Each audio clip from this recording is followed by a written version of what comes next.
getting ramped up for what I'm talking about tonight, and that is the biggest, I want to say the most significant planting of the year. And we're live. Hey, flower friends. It is your friend in flowers, Lisa Mason Ziegler. And friends, I've just got here some of my white swan marigolds, the ones that are gorgeous and they do not have the fragrance that turns so many people off. And I'll let y'all have a little look at those a little bit closer in just a moment. And welcome, flower friends, to the live gardening shop and show tonight. It's all about cool flowers, succession planting, and I want to welcome you here. So in case we've never met, I have been, sorry y'all, I'm here alone and I'm never as organized as everybody that normally helps me with this.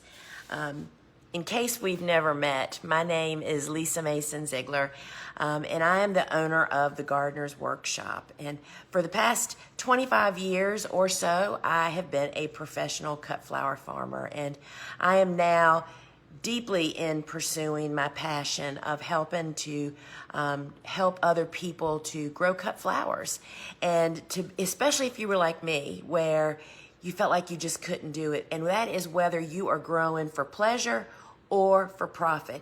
And that's what our garden shop is all about. We only offer and sell those same tools, seeds, supplies, the training that I actually follow and the stuff that I use. So that makes us just a little bit different. And in today's show, I'm going to be talking about succession planting, what it is, why I do it, and how I do it, as well as I'm going to do a live demo of soil blocking to kind of introduce you to that if you've never seen it before. It's the main way that I start seeds. And we're going to talk a little bit about what I'm planting now. I have a couple of trays in here of some of the warm season tender annuals that we're still putting in the ground. And then at the end of the show, I do a little wrap-up Q&A. So if you have a question you would like for me to try to answer, you can put it in the comments, put at Lisa, and whatever your question is about whatever, right? And then Jesse, who is in Kansas running the show, from there will gather those up and shoot me a couple, and I will do my very best to answer those. And before we get started, I always like to thank all of you that share the news about our live gardening shows and sharing it, because that's what really helps us. We have new people at every show, and you can actually share it by using the button at the bottom of your screen, and let your friends know that you're over here live. And did you know that we actually have 2 shows during the week? Now we have this Wednesday night at 8 p.m. And if you're just stumbling upon us on social, I'm so glad you're here. This is our Wednesday night show, and then on Fridays at 12 p.m. Eastern time, we have another big show, and I would love to invite you and have you at both of those. You know what, before we jump into the show tonight, I always have some housekeeping that we need to talk about. First off, please be certain you double check your account here inside the app, that there's no typos in your name, address, email address, and phone number. We can't ship you an order unless we have accurate emails and cell phone numbers. And remember that here in the app, shipping on seed packet only flowers is always free. It's on us when you order just seed packets. And then when you order products, there's a cap in here of $11.95. And that means it doesn't matter how many products you purchase, you just pay $11.95 one time. And we do ship to all 50 of the United States. However, we do not ship internationally. Now, if you have just kind of stumbled upon us on social media, I am so glad you found us. What I'd like for you to know is that we have a phone app. And then the phone app, it just levels up your experience, right? So inside the phone app, you can participate in the lively conversation that's going on amongst our viewers in the comments, right? You can watch replays, you can shop anytime, and it just makes the whole process easier. And if you'd like to grab it's free, the free phone app, just jump over to your phone's app store and search Gardener's Workshop. We actually have 2 apps. You're looking to get the Shop app and download it. It only takes like a minute, and you can come right back over here, and we'll be right here waiting for you. So we would love for you to have that. And in the app, if the comments, which are like the bottom part of the screen, if they get in your way of what I'm showing you or something, you can swipe left or right and get rid of those comments. Y'all, I have to turn this fan on. So the other thing I want you to know is that frequently we sell out of some items during the live event. And if you go to put a product in your cart and it comes up and says, sorry, out of stock, get notified, I would recommend that you do that. That simply means that if the team has more stock over on our big website, when they bring it over, you'll get a ding to notify you that it's back in stock. So I would definitely do that.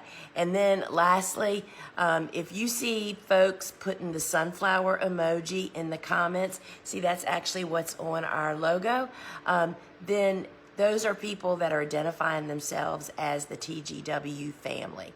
Those are our students. They're the students of our online courses and also my members from my Flower Farmer private group or club. And so we just love it when people do that. So let's talk about succession planting. So first off, what is it?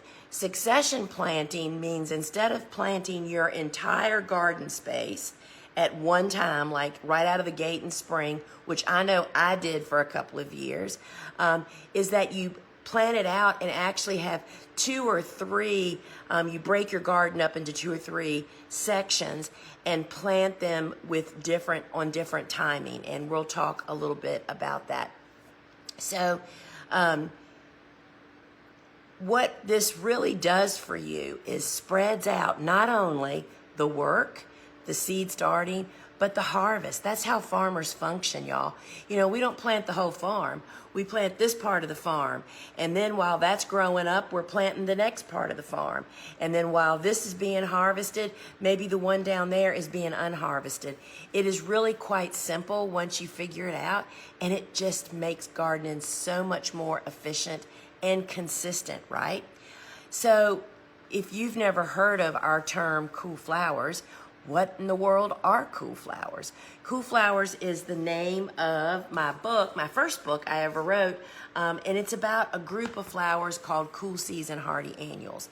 They're flowers like snapdragons and sweet peas and bells of Ireland, those flowers that really prefer to become established in the garden when the soil is cool to cold and then the conditions when they're first getting started may be cool. Many of them can be planted in the fall. And all of them can be planted in what we call very early spring. They don't just tolerate cool to cold conditions, y'all. That's what they thrive in. And it is so hard for us to wrap our heads around this, which is why this group of flowers is often just skipped over. We just forget them out of our garden. So if you can fall plant cool flowers, which most of us can, right? What you do is you identify, well, in my mind, I know which one of my warm season beds, the beds that usually are the very first ones I planted right out of spring that are starting to peter out as summer just goes on and on and on. Those are my target area of where I'm going to be planting cool flowers because those crops will be pretty much done. We start cool season hardy annuals, transplants indoors while the warm season stuff is still going on outside. This is why just controlling how much you're doing, it helps so much to do. I mean, what better job is there to do than to come inside and start seeds when it's hot outside, right?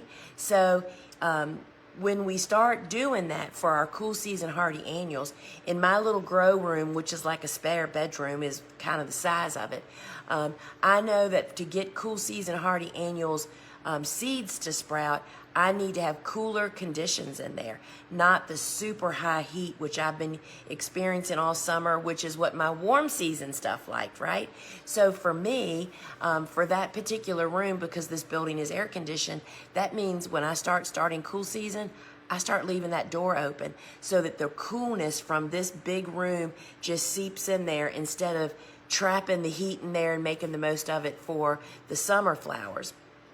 So that is one of the most important steps I'm starting to think about at this time. And typically, we all plant cool season annuals 6 to 8 weeks before our first fall frost of those cool flowers that survive your winter's lowest temperature, right? So if you can plant cool flowers in the fall, you have to figure that out, right? However, all of us can plant cool flowers in very early spring. And what is very early spring? Much earlier than most people think they can plant. That is 6 to 8 weeks before your last spring frost. So for instance, my last spring frost is typically mid-April. So that means mid-February is when I can start planting cool season hardy annuals. I mean, I can have snow on the ground at that time. It's still getting really cold at night, but that's the conditions that cool season hardy annuals really love. So, sorry y'all, I'm just reading my notes here. So one of the things that we really need to point out, and you'll hear me say this over and over and over again the next 2 or 3 months, even if you don't plan or can plant fall cool season hardy annuals, you're not planting in the fall. You're planning on planting everything in very early spring. That's your plan. You still have to prepare the planting beds for that very early spring planting in the fall. Because in very early spring, our soil is cold. It is most often wet. It can even be a bit frozen. It is not the time to prepare your soil. So we prepare completely in the fall, and those beds just sit there waiting for us to come out in mid-February with the kind of stuff that we plant, which is usually stock and straw flowers and sweet William are just some of those that I plant at that time. So even if you're not a fall planter, you are at least a fall preparer, right? Now, we have available through our website, you'll have to go over there after the show and request the 3 foolproof steps to success with cool flowers. It's a free video resource. And so if you head over to thegardenersworkshop.com after the show tonight, it's at the top of the banner, and you can request it. You just give us the email that you want that sent to, and that is your first step to just wrapping your head around this whole process. Now, we have some other great we have a resource for every way you like to learn. And in fact, I recommend all the resources because you use them at different times. So 2 other resources that I have beyond that free video that I just mentioned to you that you can head to the website and grab is my book, Cool Flowers. So this was the first book I wrote, y'all. This is what literally started it all for me. This was published in 2014, and it was based on a lecture class that I had been teaching for about 10 years. This really is my 25 years of being a farmer wrapped up into a little book that's really was written for home gardeners, but it is easily applied to flower farming. But this is the first baby step to start understanding the concept, because that's the biggest problem people have. They just don't think it's awkward planting times, and we just can't believe it. This little book, which when you purchase it from us also comes with a free video book study, will just help you to really get a good foundation of understanding the concept and figuring out when you actually plant based on your frost dates and your winter hardiness zone. So my book, Cool Flowers, as I like to say, is the first baby step. Then last year, I had a book come out called the Cut Flower Handbook. And this book, my friends, is the book that I wrote that if somebody came up to me, which frequently happens, and says, oh my goodness, I would love to grow a cut flower garden, or I dream of becoming a flower farmer, but I don't even know how to grow a cut flower garden. I don't even know where to start. I wrote this book to be able to say, here's the book. Everything you need to know about growing is in here. It explains how a cut flower garden works, why smaller is better, how to set it up, how to figure out how to have a 3-season cutting garden. That is the ultimate succession planting, y'all. Cool season, then warm season, and then some people even go back to cool season for the fall. This book has it all. Plus, not only does it show you how to make a bed and set it up, and harvesting tips and demonstrations and diagrams, as well as succession planting and diagrams, it features 66 different flowers, 41 cool season flowers, and 25 warm. And on those feature flower pages, y'all, I just have to show you some of the pictures. First off, look at the back cover. It's absolutely a beautiful book. And look at this. This is the table of contents. Look at this imaging, y'all. All of these are flowers from my farm. We took them. But back here on these feature pages, let me see if I can find some. I'm in the cool. We tell you everything. We tell you which varieties I grow, which ones are the best to grow. And like this is the Rudbeckia, which I'm going to be showing you some Rudbeckias tonight. It tells you how to start everything over here. And then it goes into detail on harvesting and just the notes about the different ones, images, and then my favorite varieties. It leaves nothing to guesswork. And so the Cut Flower Handbook also comes with a bonus PDF. And friends, you know, there's never enough pages in a book, so you get this PDF download that includes, is that six? 6 additional flowers following the same format as the book that we just could not fit in. So I sign all the books, and I am honored to sign a book for you. That is the Cut Flower Handbook. So I also want to just mention, as we're heading into we're not going to be starting warm season tender annuals so much, still sunflowers, but not many others. It's a great time to get yourself some of our desiccant packs. You know, this is just like what you get in your Tylenol and your tennis shoes, right? They absorb moisture.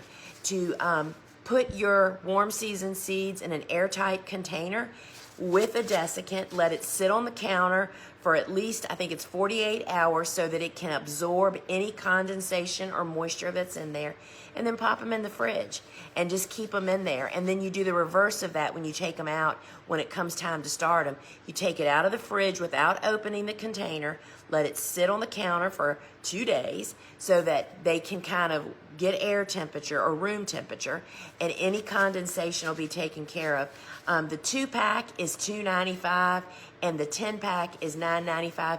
And this is one of those things you just want to have in your toolbox, because when you need them, and they just help make your seeds last longer.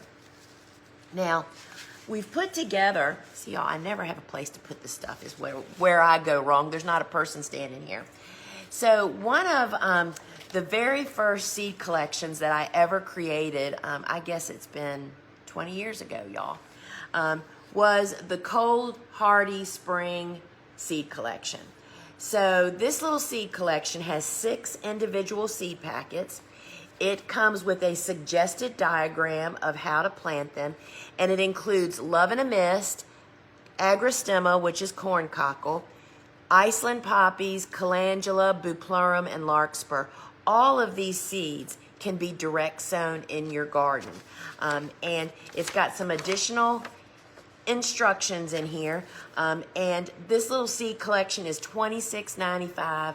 It's about, I think, like a 5% savings over buying them separately, as well as it has a little bit of additional instructions. So this is a great way to get started with cool flowers. And so you would start planting this 6 to 8 weeks before your first expected fall frost. Now, if the way that we prefer, so there's probably, well, there's over 40 cool flowers that we fall plant around here, pretty much. And of those, there's probably about 7 or 8 of them that I direct sow out in the garden. The rest of them, I follow my preferred way of starting them is with soil blocking. So before I demonstrate for you, I'm going to show you the kit. And so this is our customer favorite. Y'all, I'm just having a terrible time. Our customer favorite since we created this soil blocker kit back in 2005. So this kit includes the small blocker, which I'm going to demonstrate how you use that. This is the size blocker that I use almost exclusively. You know, I'm short on space. I never have enough grow light space. I never have enough heat mat space. So I'm always trying to cram more. That's why I always stick with the smaller one as long as I can, and the seed's not too big. So you get the blocker. You also get the Seed Starting Made Easy online course. You have lifetime unlimited access to this, and it takes you from beginning to end, right up through planting out in the garden, as well as it has a session on how to direct sow out in the garden and to plant sunflower seeds in plug trays. So that's included. Then at checkout, you get to select whether you would like 3 cool season seeds or 3 warm season seeds, both part of our best-selling seed lineup. And then the kit comes with 5 of the trays. Each tray holds 3 sets of 20, so that means 60 plants on this little tray. It includes the seed pan, which is aluminum, so it has no static electricity, the little toothpick dispenser and toothpicks, and plant markers, which I actually use for like little tools to handle my soil blocks if I need to. And it includes a 6-quart bag of the blocking mix. This has everything in it. You just add water. This little bag, y'all, makes over 600 of those little blocks. So you're getting the picture. It is just so space savvy. So for $89.95, you get all of this to begin soil blocking. That's really a deal. And then shipping would be $11.95. And it's just a great way to get started. And that's about a 15% savings over purchasing separately. They're never going to find this stuff again, y'all. I'm just sitting stuff everywhere. All right. Now, next up, I'm going to demonstrate, right? All right. So you guys can see here. I'm going to turn this down. I always show this because it is so very different than other methods of seed starting, and people kind of don't believe it till they see it, because I get it. You know, if I hadn't seen Elliot Coleman do this on PBS 40 years ago, I would have never dreamed that I'd be doing this. Sorry, y'all. Moving my stuff around. All right, so we recommend putting your soil into a tub because you add water to the blocking mix to make it pretty wet. And this has already been wet once today, but it has dried out, so I'm just going to add a little bit more. You want your soil, the blocking mix, to be almost soggy oatmeal, right? Because it has to be really kind of moist to come out of the blocker. All right, so this is the soil blocker. I hold onto the stationary bar and I push it down a couple of times because I want to be certain that all the chambers are full. And yes, that is a potato masher, y'all. That is the best tool I have found to mix the water in the soil and for doing what I just did. Now, we use flat bottom trays with no drainage holes. And then I literally just give a push and a pull. Did you see how easy those came out of there? We just made 20 little blocks. And now I'm going to show you a little bit more of those plants up close, which are also happen to be what I'm still planting warm season. These are part of our last succession planting that's still going out, and they're gorgeous, y'all. So this is lemon basil. I only wished you could smell it. This is actually 100 on this tray, but look at the germination rate on these guys, y'all. Look how gorgeous that is. 100 plants in this little space. Pretty amazing. And then I'll show you these two. These are the other things that we're still planting. These are those marigolds, the white swan marigolds I was just showing you. Look at the germination rate, y'all. I have to say, I'm impressed with myself, right? It's just so satisfying. And these are cosmos. You know, cosmos get a little leggier than you like for them to too. But look how great that germination. This is double click mix.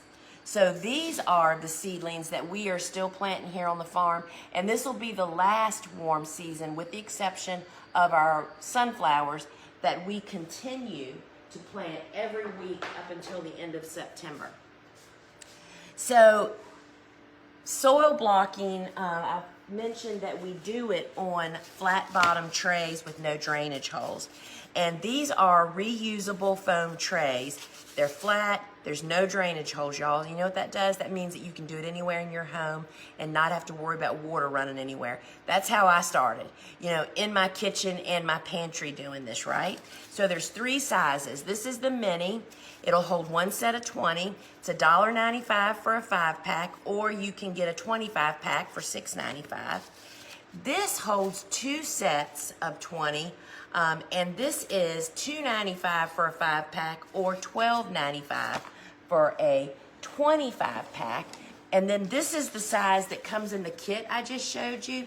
This holds 3 sets of 20, and this is $3.95 for a 5-pack or $15.95 for a 25-pack.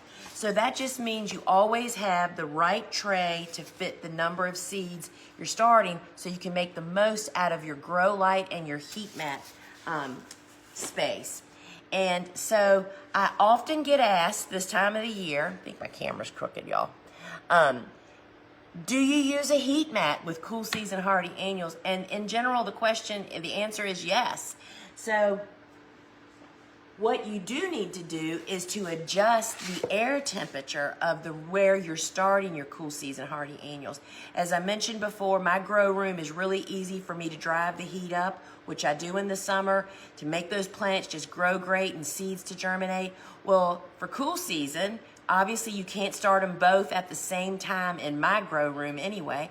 I need to really cool the air temperature down to 65 to 70 degrees because the Seedling heat mat has a built-in thermostat right here, and that thermostat is keyed off of the air temperature, and it warms the Seedling heat mat up 15 to 20 degrees warmer than the air temperature, which is typically the soil mass is that much cooler than your air temp, okay?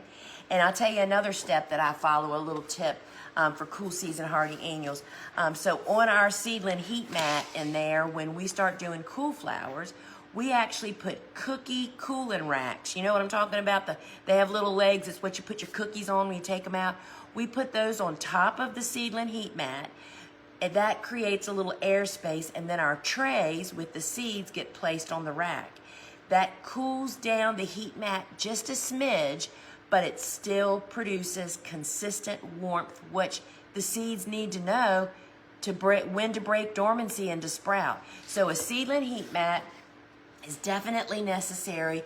It's $39.95, and it makes all the difference in the world. And if you need a big one, we have larger ones over on our big website.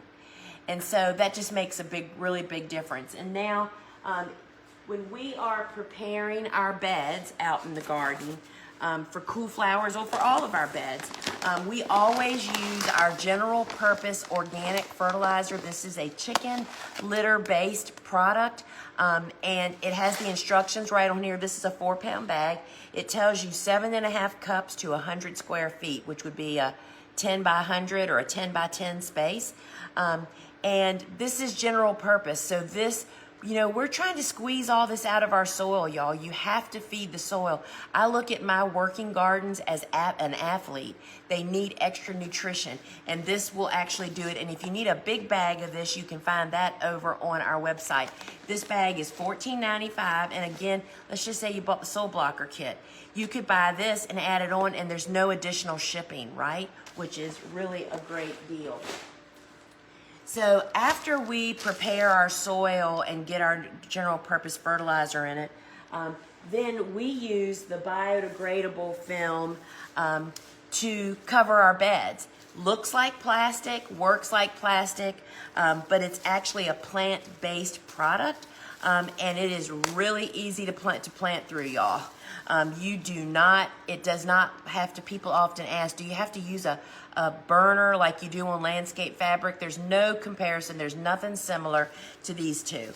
It's black on one side and light colored on the other. When we're making fall planting beds, we typically put the black side up because that way you'll have some solarization benefit through the winter of your fall planted stuff.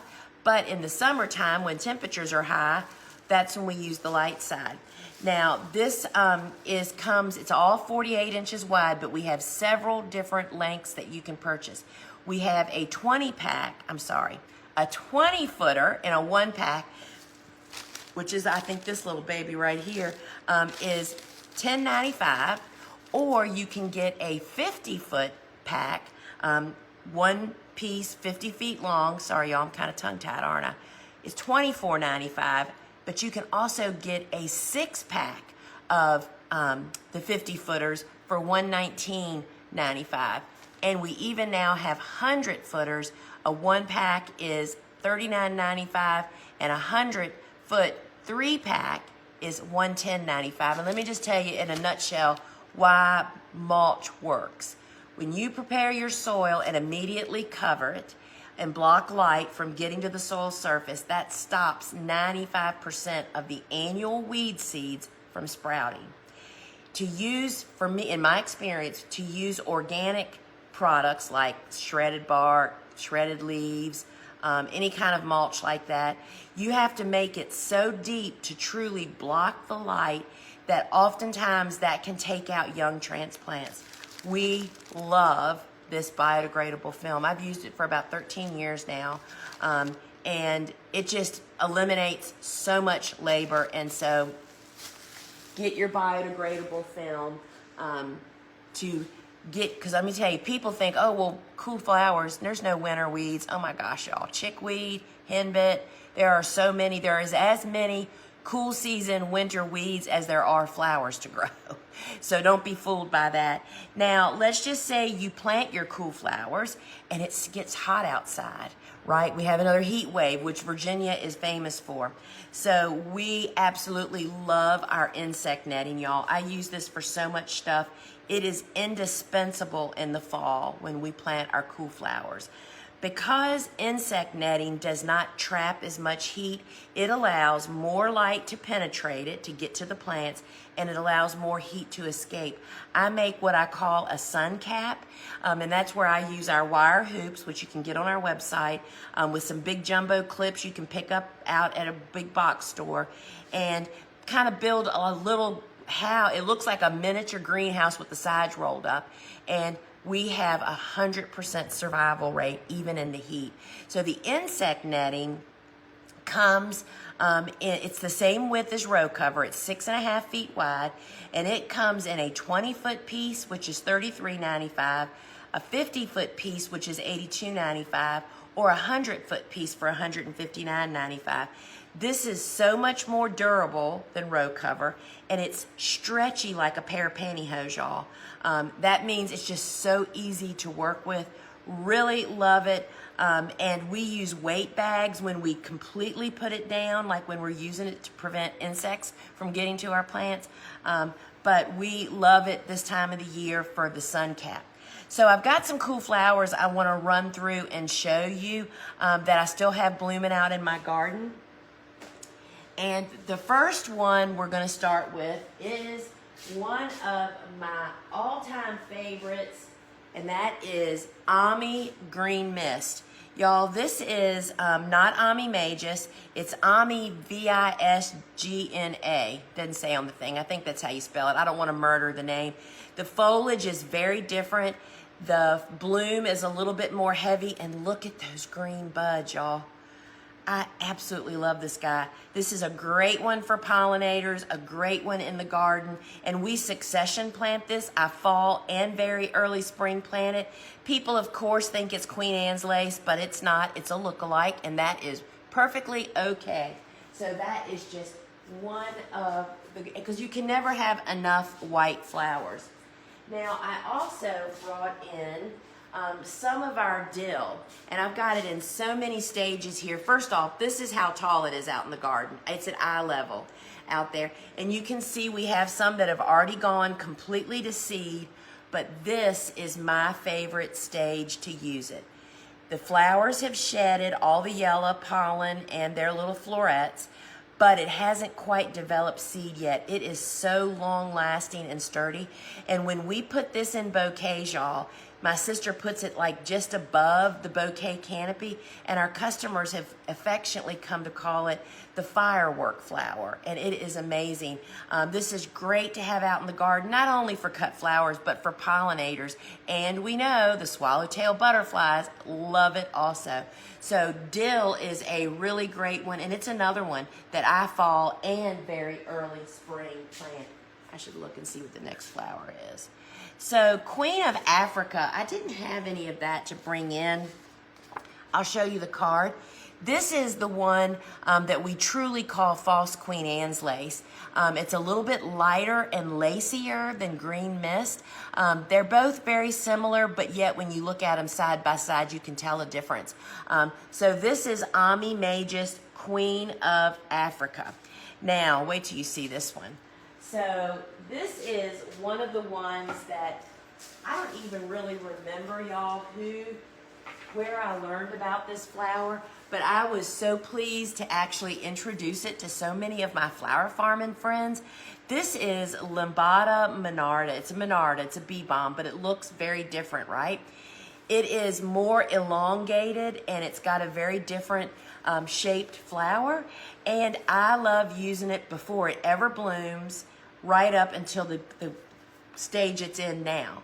And friends, the bumblebees adore this, but so do bouquet makers and florists. It does have a small fragrance, and this is definitely a fall and very early spring planter for me, and it is just absolutely beautiful, and it's just a great garden plant. All right, what's up next? All right, so we have the pincushion flowers, Fata Morgan. I'm going to bring all of them over here. Fata Morgan is perhaps one of the most, they're all so useful and so beautiful. And y'all have to know, we've been over 95 degrees for the last 3 weeks. I can't even believe we have any of this left. So it's not the biggest flowers, but you get to see the color. This is Fata Morgan. It's like a buttercream color. This is pincushion flower or scabiosis. I was looking, here is one that hasn't really bloomed out yet. It's still, see how it's green in the center? It's just starting. This is like a ivory color. It is really, really beautiful. Fata Morgan is just really neutral. So that's what makes flowers real useful when you can just use it with anything, right? And then the next one is the blue, and I literally ran out there right before the show tonight and cut these. The blue, because we cut it so hard, I didn't really have any good flowers, but I wanted you to see the color. This is the blue cockadee. And the thing I want to tell you about all of these scabies is that the bumblebees adore them, and if you grow a vegetable garden with tomatoes in it, you need to have pincushion flowers. The bumblebees are who help your tomatoes get pollinated better than they're doing it themselves, and these are some of the best. So the next one is Fire King Red. Y'all look at this little red color. This is awesome to have for 4th of July. It is really, really beautiful. And there's 2 other colors which you'll find here in the app. There's white, totally useful, and there's one called Black Knight, which I don't grow as much of the Black Knight, but it's really useful to have. So those are the scabies. And let's see what we have next. Oh, Tweedia. Do y'all know that Tweedia is a cool flower? So you lay aside that feverfew. So look at the blue. last night I did a program, or I did a show yesterday, and I had on my teal top. Y'all, me and this Tweedia went perfectly. Look at this blue. Look at those blooms. Look at this stem length. That's amazing. Tweedia is a cool season hardy annual. Now, Tweedia is a flower that I would grow for sure if I was selling to florists and event people. Maybe not so much if I was just making bouquets. But Tweedia is really, really fun and beautiful. And then Amobium, which Amobium, I didn't have any of that left out in the garden. This is one of the best bouquet fillers I have ever grown. The color, it looks like it's a cross between a straw flower and a feverfew. It's like a straw flower in its flower feel, but look at the color. It's yellow and white, and it's super tall. It's like a status stem. It's flat. I gotta find out what that's called. It is just a great flower, and we, again, fall and very early spring, so we succession plant it. That is just really, really beautiful. And then, y'all, this is the family that I love so much, Rudbeckias. We grow 9 different ones, and I have some of them to show you.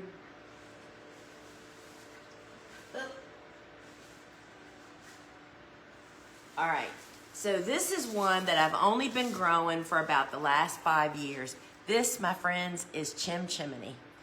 And, oh my gosh, look at these fluted petals. I can't tell you why I love these so much, except they don't get bug damage. I can leave the blooms in the garden longer to get more mature, which makes them hold up better. But because they don't have flat petals, the bugs don't crawl around on them and poop and pee, which that is what spots on flowers are, y'all. That doesn't happen. And look at the colors. They're just so funky. Everybody loves them. Chimchimney is definitely a keeper. And then the next one is Maya. So this one we'd already cut the stuffings out of, and I really had to scrounge. I get usually about 30 inches for these. Look at these blooms, y'all. Look at those blooms. They're gorgeous. Absolutely gorgeous. Those are great in bouquets. All of them are, really. Okay, Indian Summer, which is the first cool flower I ever grew, y'all. I didn't have any of those left. They've already finished. This bloom is about 6 inches across. These are not the black-eyed Susans you see in your ditch. We fall plant them. They're winter hardy to zone 5. All the Rudbeckias are. Really beautiful. And I'm gonna get in trouble. I'm getting the cards wet, y'all. All right, which one's next? Triloba, got a card for that too. So Triloba is a spray Rudbeckia. It's got small blooms, and this is my sister's favorite summer filler. And it really makes, I mean, with zinnias, it is really beautiful. All right, let's see what else we got here. Sahara and Denver Daisy. I'm just bringing them all up here, y'all. Sahara is this. Sahara is a mixed Rudbeckia, and this is only one color in the mix. The rest of the colors were kind of done, but look at this, y'all. They are absolutely stunning. They're just so beautiful in the garden too. So that is Sahara. And then we have Denver Daisy, which is this big gold one, which is about the size of Indian Summer, with this velvet center that native bees just absolutely adore. And then we have, I don't have many of these. This is Cherry Brandy. And this is like Black Knight Scabby. Don't grow a lot of it, but you love to have 1 or 2 sticks to put in a bouquet. It just really highlights. And then Cherokee Sunset. It's also a mix, and this is just one. Has multiple petals. Really love that one. And then I'm trying to move my buttons here, y'all. This is the earliest Rudbeckia that I grow. Look at those petals, y'all. See how many there are? This is Goldilocks. This is a great bouquet focal flower. Really love this one. Look how bright it is. It's so pretty. And then we don't have it on the list, but you can actually find it in the app. This is Prairie Sun. Look at that green eye, y'all. That means it is useful in all color schemes. And that is one fantastic little landscape plant too. Let's see where we are. All right, we just have 3 left, y'all. And that is peach. So straw flowers are what save us in the summer. Look at these. This is the peach mix, y'all. Look at the different shades of peach and a little bit deeper color. Straw flowers, we just plant these in very early spring and then succession plant them after that. These are so helpful in bouquets, for drying, for crafts. Really a lot of fun. And then this is the mix. And all the colors in the mix are available separately here in the app. But if you haven't ever grown straw flowers, it might be a good place to start. This is the straw flower mix. Y'all, there's no end to the cool flowers. I'm telling you, there's just so many great flowers out in the garden. And then the last one we're going to wrap this up with is the one feverfew that I still have blooming, and this is one of my favorites. This is one stem, y'all. This is Virgo. It's like little buttons.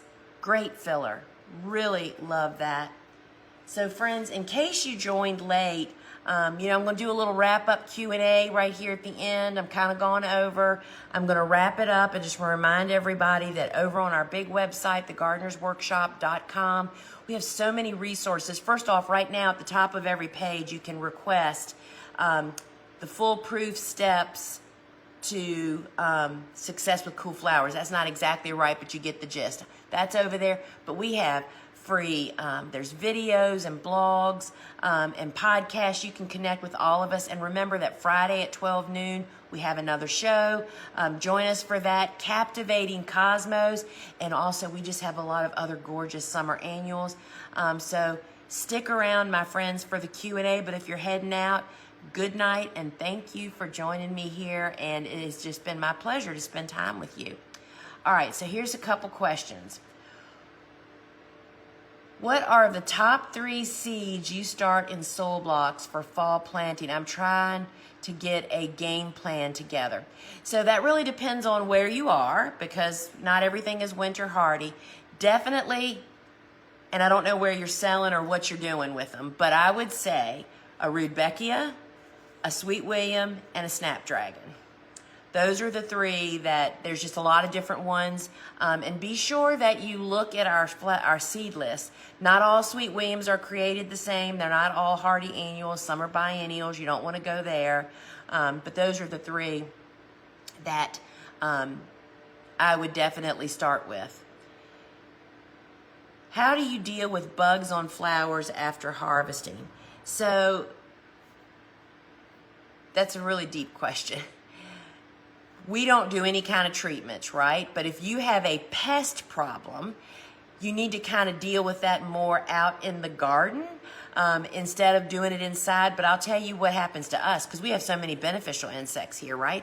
But customers don't want those on their flowers either, and I don't blame them. So what happens, and I'll show you, when I am walking, I've just finished cutting these flowers, right?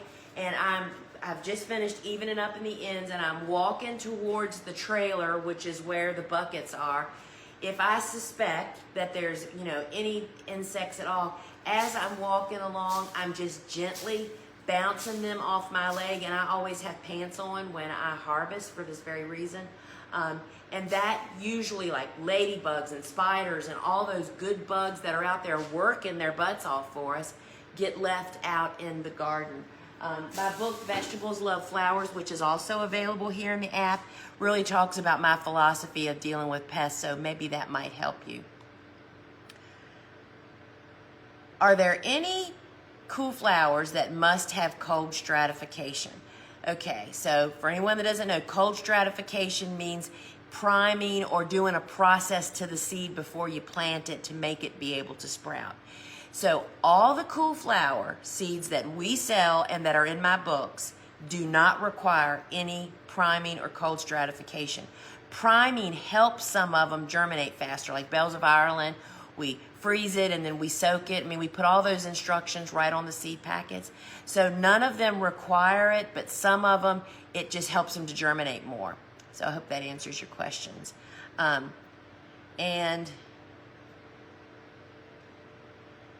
so this is a great question. Zone 9A, B, so that means she lives south, like maybe in lower Georgia or in northern Florida or something, or in Texas, bless their hearts.